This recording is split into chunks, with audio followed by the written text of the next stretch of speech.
విజయ్ గారు నమస్తే. First of all advance congratulations. Thank you so much. Fifth రోజు చెప్పండి. ఇప్పుడు ఆల్ ది బెస్ట్ చెప్పండి మూర్తి గారు. 5వ తారీఖు మీరు సినిమా చూసిన తర్వాత కంగ్రాచులేషన్స్ అని మీరు మీ ట్విట్టర్లో పెట్టండి. రెండు అదే కదా, మరి ఇదే అదే కదా, ఇప్పుడే పెట్టిమన్నా పెడతా. అది మీకు నచ్చుతుందండి, అందుకు చెప్తున్నాను. యువర్ ఫ్యామిలీ మ్యాన్, నాకు తెలుసు కదా, అందుకే అంత కాన్ఫిడెన్స్గా చెప్తాను. మీరే నెగిటివ్ ఆలోచిస్తున్నారు, వైపు కనిపిస్తుందని చెప్తున్నా. సార్, గీత గోవిందం తర్వాత కాంబినేషను, పైగా గీత గోవిందం తర్వాత మీరు చేస్తున్న ఫ్యామిలీ డ్రామా. సో ఈ మధ్యలో మీరు డిఫరెంట్ జానర్స్ ట్రై చేశారు. అంటే ఈ కథ ఆటోమేటిక్గా మీ దగ్గరికి వచ్చిందని ఇది చేస్తున్నారు, లేకపోతే ఈ జానర్ చెయ్యాలని చేస్తున్నారు? లేదు, ఎప్పుడు ఓ జానర్ చేయాలి అన్నట్టు ఏం అనుకోను. వచ్చే కథలు వింటూ ఉంటా నచ్చిన డైరెక్టర్ల దగ్గర. వాటిలో కొంచెం ముందు చేసిన దానికంటే కొంచెం ఇప్పుడు నేను ఒక 2-3 సినిమాలు ఒప్పుకొని ఉంటా. దాంట్లో ఏదైనా కొత్తగా ఉందా, డిఫరెంట్ ఉందా అని చూసుకొని చేయడమే. బుజ్జి గారు నాకు ఈ కథ చెప్పంగానే నాకు ఇమీడియట్లీ ఐడియా చాలా నచ్చింది. ఇది యాక్చువల్లీ ఆల్మోస్ట్ మేము షూటింగ్ స్టార్ట్ చేసి 9 months బ్యాక్ స్టార్ట్ చేసాము.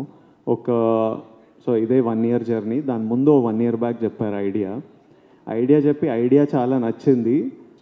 కాకపోతే నేను ఐడియాల మీద స్క్రిప్ట్లు ఓకే చేసే పొజిషన్లో లేను, నాకు పూర్తి స్క్రిప్ట్ కావాలి, ఫుల్ నరేషన్ ఇవ్వండి అని చెప్పాను. ఆ తర్వాత రాజుగారు నాతో చేద్దాం అనుకున్నారు. రాజుగారు కోవిడ్ టైంలో ఉన్నప్పుడు నాకు కొంచెం డబ్బులు టైట్ ఉంటే అడ్వాన్స్ ఇచ్చిండ్రు. చాలా స్క్రిప్ట్లు ఇదొకటి నేను మామూలుగా హీరోలకు అడ్వాన్స్ ఇవ్వను, ఇదేంటో లేక విజయ్ అడిగాడు అప్పుడు.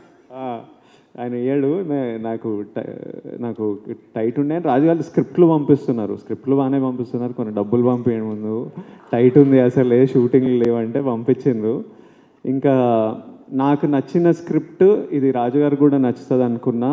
ఆ ఫుల్ స్క్రిప్ట్ నాకు ఇంకా రావట్లేదు. సో రాజుగారికి చెప్పిన ఐడియా విన్నా, అది చాలా బాగుంది కానీ నాకు ఫుల్ స్క్రిప్ట్ కావాలి, ఫుల్ స్క్రిప్ట్ రావట్లేదు అంటే ఇంకా ఏం జరిగిందో నాకు తెలియదు. సడన్గా రాజుగారు బుజ్జి ఫుల్ స్క్రిప్ట్తో నా దగ్గరకు వచ్చారు, ఓకే చేయడం జరిగింది. తర్వాత విన్న తర్వాత నేను actually I need to thank, special thanks. ఇది సక్సెస్ మీట్లో ఆ టైంలో చేద్దాం అనుకున్నా కానీ గౌతమ్కి, సితారా ఎంటర్టైన్మెంట్కి చాలా థ్యాంక్స్ చెప్పాలి.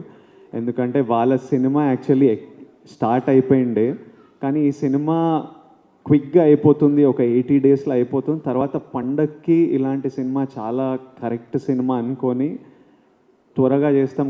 గౌతమ్దేమో స్కేల్ చాలా పెద్దది, కొంచెం కాంప్లికేటెడ్ సినిమా సెటప్ చేయడానికి.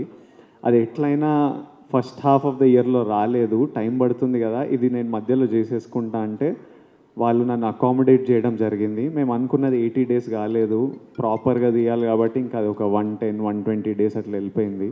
సంక్రాంతికి రాలేకపోయాము, కానీ ఇట్స్ ఆల్ గుడ్. ఇప్పుడు April 5th వస్తున్నాము and I think we are all very happy.